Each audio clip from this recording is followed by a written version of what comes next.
अस्सलाम वालेकुम, मैं हूँ आपकी मेज़बान तहरीम नाज। तो हम शुरू करते हैं हासिल की 14th एपिसोड।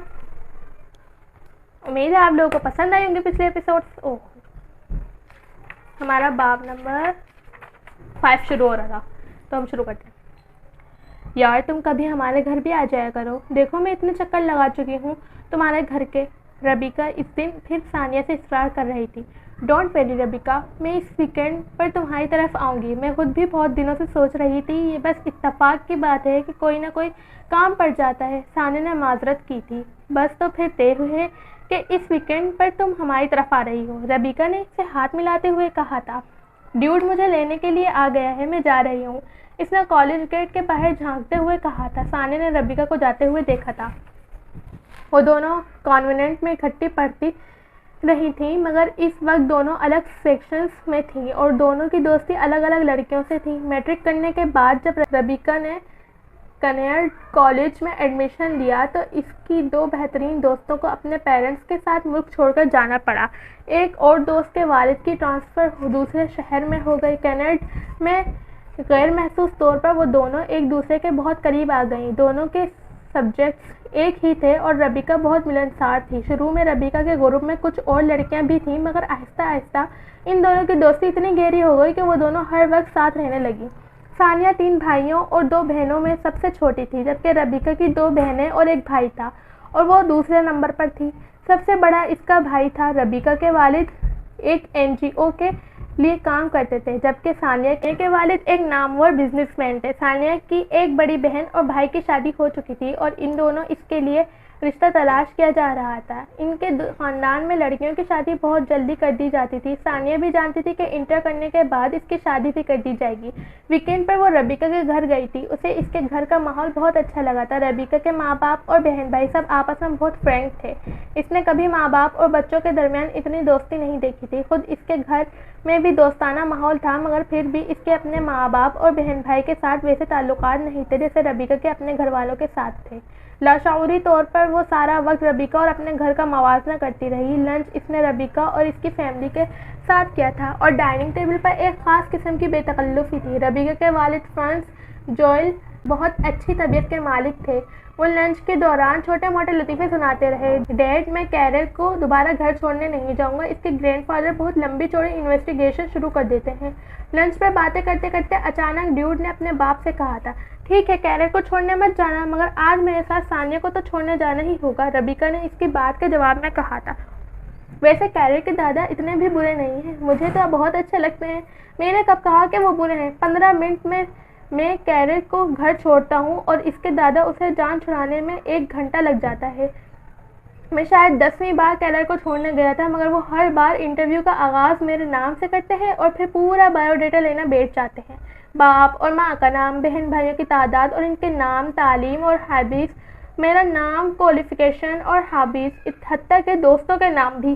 वो मुंह बनाते हुए कह रहा था, मैं सोच रहा हूँ अगली बार अगर कभी कैरल को ड्रॉप करना पड़ा तो मैं एक फोल्डर बनाकर साथ ले जाऊंगा। इनसे कहूँगा कि इनके सारे सवालों के जवाब इसमें हैं। वो बाद में आराम से इसका मुताला कर सकते हैं, मगर फ़िलहाल मुझे जाने दें। बात ख़त्म करके वो खामोश हुआ था और फिर अचानक इसने सानिया से पूछा था, आपके घर में तो ऐसे कोई दादा नहीं है? वो इस अचानक सवाल पर एकदम गड़बड़ाई थी।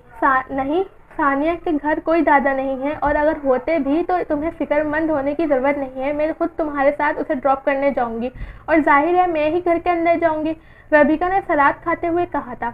लंच के बाद रबीका के डैडी वापस ऑफिस चले गए थे। रबीका की मम्मी और छोटी बहन मार्केट चली गई थी। सानिया रबीका के साथ इसके कमरे में चली गई। सिर्फ चंद मिनट गुजरे थे जब अचानक एस्ट्रियोप्रोटनी हॉस्टल का बॉडीगार्ड बजाया जाने लगा था। वॉल्यूम इतना बुलंद था कि वो दोनों बात करते करते चुप हो गई। रबीका ने चाय का मग रख दिया था। ये ड्यूवी है, उसे इतने मैनर्स नहीं हैं कि घर में कोई आया है तो वॉल्यूम ही थोड़ा कम रख ले। दिन में 36 बार हम ये नंबर सुनते हैं। इसका ख्याल है कि वुटनी ने ये नंबर इसके लिए रिकॉर्ड किया है। रबीका तरशीश से कहते हुए कमरे से बाहर निकल गई थी। चंद मिनटों बाद स्टेरियो का वॉल्यूम कम हो गया था। रबीका दोबारा कमरे में आ गई थी। वॉल्यूम कम कर दिया। सानिया ने इसके अंदर आते ही पूछा था। हाँ, मैंने उसे विटनी की कसम दी थी। सानिया खिलखिला कर हंस पड़ी। तुम्हारा भाई विटनी का बहुत बड़ा फैन लगता है, इसने हंसते हुए रबीका से कहा। ये बात कभी इसके सामने मत कह देना, वो खुद को फैन नहीं विटनी का लवर समझता है। ओह गॉड, दुनिया में अब भी ऐसे लोग पाए जाते हैं। दुनिया में तो पता नहीं, मगर हमारे घर में ऐसे ही लोग हैं। ड्यूड विटनी पर मरता है और अनीता टॉम क्रूज पर, इसने छोटी बहन का नाम लेते हुए कहा था। और तुम किस पर मरती हो? सानिया ने शरारत से पूछा। जाहिर है भाई, रॉबिन पर, इसने अपने फियांसी का नाम लेते हुए कहा था। मैं हमेशा पक्का काम करती हूँ, इसने खिलखिलाते हुए सानिया से कहा था। मुझे तुम्हारी फैमिली बहुत अच्छी लगी है, सानिया ने चाय का घूंट लेते हुए कहा था। तुम्हारी फैमिली भी बहुत अच्छी है। हाँ, तुम्हारी फैमिली जितनी नहीं, हम लोग एक दूसरे से इतने क्लोज नहीं हैं, इसने संजीदगी से कहा था। तुम आ जाया करो हमारे घर, मुझे बहुत अच्छा लगेगा, रबीका ने बड़े खुलूस से उसे ऑफ़र की थी। हाँ, अब मैं आती रहूँगी, यहाँ आकर बहुत अच्छा वक्त गुजारा है मैंने, इसने चाय का मग खाली करते हुए कहा था। फिर गुफ्तगू का मौजू बदल गया था। 4 बजे तक वो दोनों बातें करती रहीं। फिर सानिया घड़ी देखकर उठ खड़ी हुई। मैं ड्यूड को बुलाती हूँ। वो उसे लाउंज में छोड़कर चली गई थी। चंद मिनटों बाद रबीका इसके कमरे से निकल आई थी। आओ बाहर पोर्च में चलते हैं, वो सो रहा था, मैंने जगा दिया है, चंद मिनटों में बाहर आ जाएगा, रबीका ने उसे बताया था। वो इसके साथ बाहर पोर्च में आ गई थी। चंद मिनटों बाद वो जमाइयाँ लेते हुए बाहर निकला था। फिर गाड़ी में बैठकर इसने पिछली सीट का दरवाज़ा खोल दिया था। रबीका सानिया के साथ अंदर बैठ गई। गाड़ी सड़क पर लाते ही इसने कैसेट प्लेयर ऑन कर दिया था। गाड़ी में विटनी का बॉडीगार्ड गूंजने लगा था और सानिया ने बेख्तियार कहका लगाया था। उसे चंद घंटे पहले रबीका के कहे गए जुमले याद आ गए थे। ड्यूड ने हैरानी से मुड़कर देखा था। क्या हुआ? सानिया को और हंसी आ गई थी। रबीका भी इसके साथ हंसने लगी थी। शायद वो भी सानिया की हंसी की वजह जान चुकी थी। ड्यूड कुछ देर बेख्यूमर से इन्हें हैरानी से देखते हुए गाड़ी ड्राइव करता रहा। फिर इसके माथे पर बल पड़ने लगे थे। नाराज़गी के आलम में इसने गाड़ी सड़क के किनारे रोक दी। पहले तुम लोग मुझे अपने हंसने की वजह बताओ या फिर हंसना बंद करो, फिर मैं गाड़ी चलाऊंगा, इसने पीछे मुड़कर इन दोनों से कहा था। मगर इन दोनों की हंसी की रफ्तार में एकदम इजाफा हो गया था। वो बिल्कुल पागलों की तरह हंस रही थी। फिर रबीका ने खुद पर कुछ काबू पाते हुए कहा, अच्छा ठीक है, तुम गाड़ी चलाओ, हम खामोश हो जाते हैं। बात ख़त्म करते करते इसने सानिया की तरफ देखा था और वो एक बार फिर हंसने लगी थी। नहीं, अब तो मैं बिल्कुल गाड़ी नहीं चलाऊंगा, वो कुछ बिगड़ गया था। प्लीज़ आप गाड़ी चलाएं, को विटनी की कसम। सानिया नहीं जानती थी किस तरह बेख्तियार इसके मुंह से ये जुमला निकला था। इसने ड्यूड के चेहरे पर बेतहाशा हैरत देखी थी। फिर इसने इसका चेहरा सुर्ख होते देखा था। कुछ कहे बगैर वो मुड़ा था। इसने कैसेट प्लेयर ऑफ किया था और गाड़ी सड़क पर ले आया था। वो दोनों कुछ मज़ीद हंसती रही थी और फिर आहिस्ता आहिस्ता इनकी हंसी थम गई थी और हंसी थमते ही सानिया को अपनी हरकत पर खजालत का एहसास होने लगा था। इसने बैक व्यूमर से ड्यूड को देखने की कोशिश की थी। वो बड़ी संजीदगी से माथे पर बल डाले गाड़ी ड्राइव कर रहा था। इसके चेहरे पर दोपहर वाली खुश मिजाजी के कोई आसार नहीं थे। सानिया को शर्मिंदगी होने लगी थी। पता नहीं वो मेरे बारे में क्या सोच रहा होगा कि मैं कैसी लड़की हूँ, उसे ख्याल आया था। रबीका अब इससे बातें कर रही थी मगर इसका जहन अब भी वहीं अटका हुआ था। रबीका गेट पर इसके साथ उतरकर उसे घर के अंदर तक छोड़ने गई थी। इसके जहन में तब भी ड्यूड के चेहरे के तासुरात थे। कल तुम्हें ड्रॉप करने के बाद मेरा और ड्यूड का ज़बरदस्त झगड़ा हुआ। अगले दिन कॉलेज में रबीका उसे बता रही थी। वो मुझसे इस बात पर लड़ रहा था कि मैंने तुम्हें विटनी के बारे में क्यों बताया। रबीका मज़े से बता रही थी। फिर क्या, ऐसे झगड़े तो अक्सर होते रहते हैं। उसे असल में झगड़े की आदत है। रबीका बहुत पुरसुकून थी। वैसे मुझे हंसना नहीं चाहिए था। और फिर वो बात जो मैंने इससे, छोड़ो यार, इसके साथ ये सब कुछ होता रहता है, उसे कोई ख़ास फ़र्क नहीं पड़ता। रबीका ने इसकी बात काटते हुए कहा था।